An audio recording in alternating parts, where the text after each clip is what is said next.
know that feeling when you find an old photo and suddenly remember exactly how that day felt?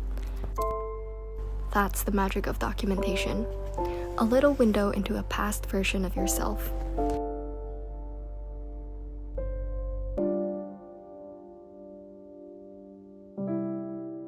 Imagine being able to look back at every phase of your life and actually see the growth, the changes, and even the small victories you might have missed in a moment.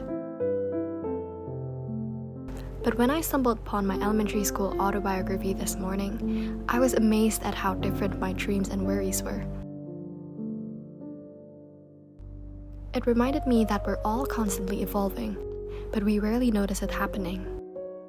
That's why documenting your life isn't just about preserving memories, but it's about appreciating your journey. I've discovered 12 ways to capture these moments. Some you may already know, but others you'll wish you'd started sooner. By the end of this video, you'll have all the options to create a rich, personal history so that each moment, big or small, becomes a cherished part of your story. Hi and welcome back to the channel. If you're new here, my name is Celine. I'm an interior designer and self-improvement enthusiast, and today's video is something special because last week I actually posted a video on the 10 habits that changed my life, and one of the habits I mentioned was documenting my life. In that video, I only touched on this topic briefly, so I thought it would be fun to do a more in-depth kind of video and tell you the many ways you can actually document your life. So why is this worth doing? Why spend time documenting your life? For me personally, it's a measure of growth. When you go through life day by day, it doesn't feel like there are any changes at all. But when you look at it, when you zoom out, see the big picture, even to just a year ago, there are so many changes in your life. And documenting gives you the proof of your progress that the future you will thank you for. The second thing is memory preservation. We tend to forget the little things. Those ordinary moments that seem very insignificant now might be very precious in the future, and capturing them is a way to preserve memories that might otherwise fade over time. The third thing is self-appreciation. When you document your life, you could look back and see the things you've overcome, and this builds self-appreciation and motivation to keep going. So here are the 12 methods I use to document my life. So first up, let's start with a very unique and personal thing that I use called the Book of Truth. So the Book of Truth is essentially a notebook where I pour out all the ideas, quotes, and things that I hear that deeply resonate with me. So let's see. I've been writing this book since the 29th of March 2017, and I wrote down many quotes. Like one of the ones I wrote was, "Live in such a way that if someone talked bad about you, no one would believe it." I really like that. Maybe the more recent ones I have is, "If I want to achieve anything, where in my calendar is there time dedicated to that goal? And where in my bank account can I see transactions investing in that goal?" I feel like by keeping things like this, you can see what truly mattered to you. And some of the things here would actually inspire you when you look back at it in the present moment. So if you felt inspired by words or ideas that truly spoke to your core, this notebook will definitely be one of your most treasured records. The second thing are photos and videos. Now, the reason I really love photos and videos is because I feel like this is a form of unwritten diary. When you look back at your gallery, you could be like, "Oh yeah, I remember this food I ate last time, I really liked that." Or like, "Yeah, I went to this place and there was this raccoon there," and like you could show your friends. So I love that part about photos and videos. So another thing I like to do is I actually print them out and I place them inside this fancy tea box. So this thing has like partitions, and I could categorize them based on like individual photos, photos with friends, photos with family, things like that, and I find it really nice to look back upon. Now the third thing is a little different. It is a learning diary. So this diary is specifically used to track the things you learn. So if you're like me, you love to learn new things, you like watching YouTube videos, or you read books, listen to podcasts, and things like that, I think you will find this thing really helpful. So I have many learning diaries, but I only brought 2 of them to show you. In this one, I was learning about meditation and money EQ, money IQ, things like that. Here I was learning about Korean and how to build resilience, productivity. I just mix in everything in the same diary. So I called this the Mega Learning Diary. And it's really cute to look back upon because here I was learning how to say hello, goodbye, nice to meet you, and thank you in Korean, which I find very cute because right now I actually can speak Korean a little bit, like I can keep up conversations, I have Korean friends. So it's nice to see that I was learning how to say hello back then. And it's a good way to see how far I've come, and it makes me appreciate my progress and growth. Now the fourth method is social media. I was contemplating whether or not to put this in, but I believe social media is actually a very positive thing if you choose to use it the right way. And one of the ways I use it is as a living timeline of my life. So here I post things that I find meaningful, that I truly cherish, that I like. Especially because I'm a design student, I tend to post things that I find aesthetic. So it's like a living gallery of my life. I would call it my digital scrapbook. And so by curating your social media this way, I believe social media can be a way to bring in happiness and not harm to yourself. But if you prefer something more tangible and creative, then I would opt for a scrapbook or an autobiography. So earlier this morning, I found my 5th grade autobiography. This was an English project I was given back then in 2013. And my teacher made it in such a way that we have chapters. We have 24 chapters. So it's like chapter 1, who am I? Chapter 2, my family. Chapter 3, happy birthday. And looking back at it, it's like really cute. One of the chapters I went to was chapter 19, wedding bells. I think this was really funny. Here I wrote, I would like to get married someday. I won't be lonely and I'll have my own family. And yes, I would like to have a kid because kids are so cute and can help me in the future.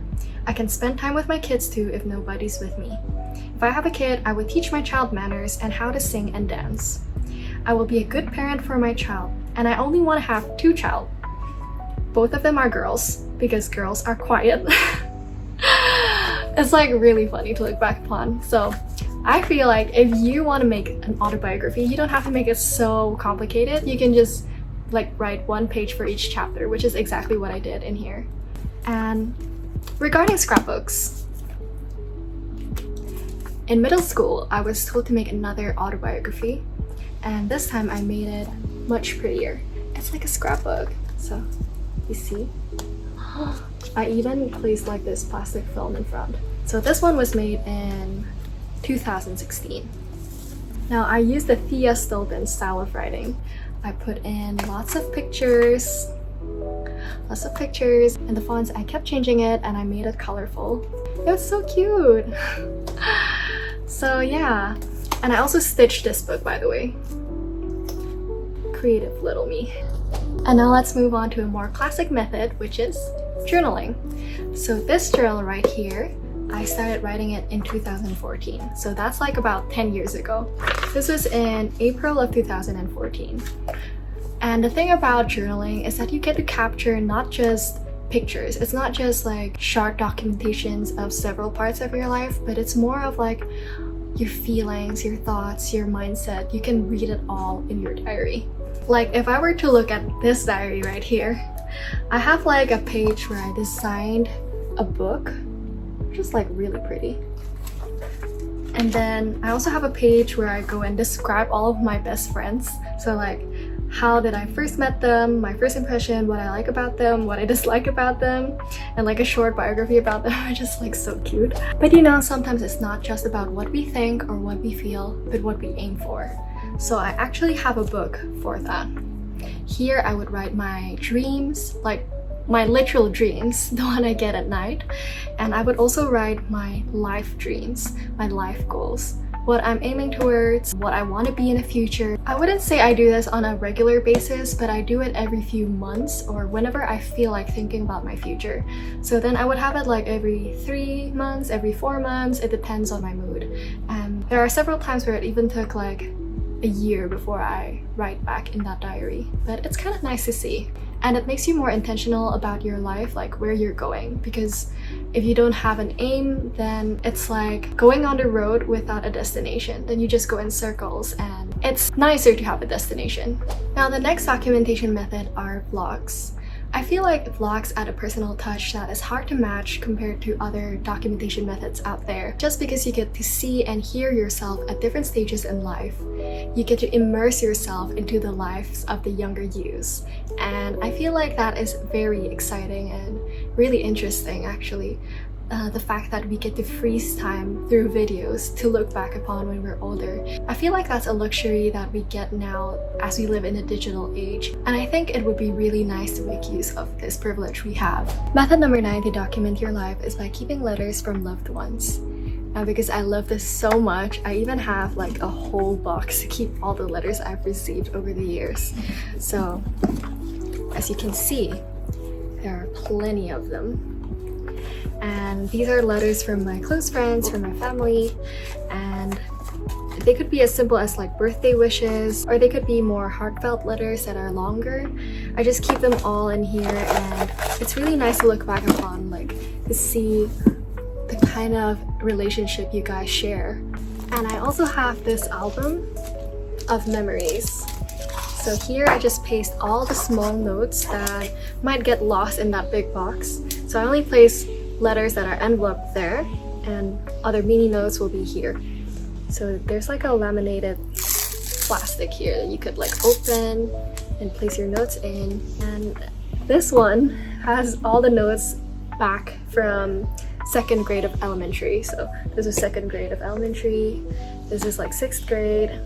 Like I have them all here, even like the good luck letters I received from my friends for my exams, and birthday wishes. It's really nice to look back upon. So I truly recommend keeping all the letters you receive. Like, don't just let them lay around everywhere. Keep them in a box, cherish them, turn it into an album like this or something. I bet you'll really be happy to see them when you're older. Now, method number 10 is keeping planners. So here I have my planners from back in 2018 while I was still in high school. So I could like look back on it and see like, oh my gosh, I was that busy. I was studying maths, I was studying chemistry, something that I don't really study anymore now. But I also have like, oh, what is this table?